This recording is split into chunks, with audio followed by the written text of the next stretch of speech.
Et ce sommeil sans rêve ou rêve sans sommeil lui remet à l'esprit combien les amants rient dans la quiétante extase où leur vœu sans soleil. Leur veillée amoureuse est un jardin des cœurs suspendus, au terreau sans nul autre pareil. Les vignes sur les murs, Leila, effleurent ce jardin en lançant leurs ombres tortueuses. La noirceur du filet fait taire la rumeur du jour. Captif comme eux, je le suis, ma diseuse de si belle aventure. Enchaînée dans les mailles de tes cheveux, je sens l'effet d'une berceuse qui, tel un vin, en un instant ouvre mes failles.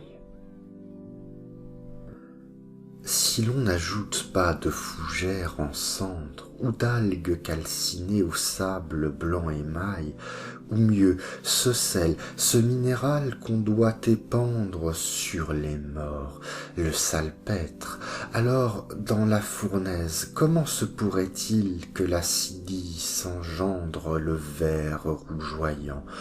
Car au milieu des braises, la chimie a formé un produit qui se laisse prendre au piège du feu.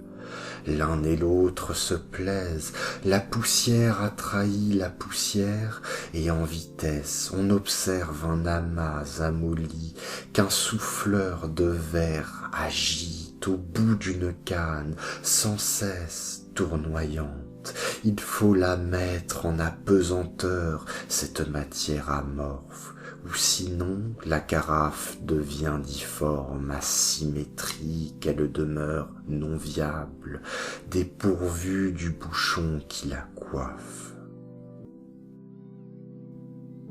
Le verre est trop massif, aucun poumon n'est ferme au point d'ouvrir la voie au vin. Le cénotaphe vitreuse a un défaut, le souffleur émet un germe expirant dans la canne et du pouce en empêche le retour. Aussitôt la pression trouve un terme en rentrant dans le verre ainsi qu'en l'eau la flèche. L'artisan va et vient vers un four si fervent que l'or comme le cuivre y fond. Il se dépêche en gestes attentifs, infimement variants, les mains nues, sans gants, pour plus de minutie. Il saisit avec pour seule armure un écran de papier trempé d'eau. Il bombe et amincit les bords, il souffle comme un musicien et tranche, on reconnaît déjà la carafe à merci du torrent spiritueux, la chaux la rend étanche, le sombre de tes yeux que j'appelle antimoine, le côle sert d'affinant, et la césure blanche qui te farde lui met la note de diaphane du diamant brut qui des cristaux lui seul la raye.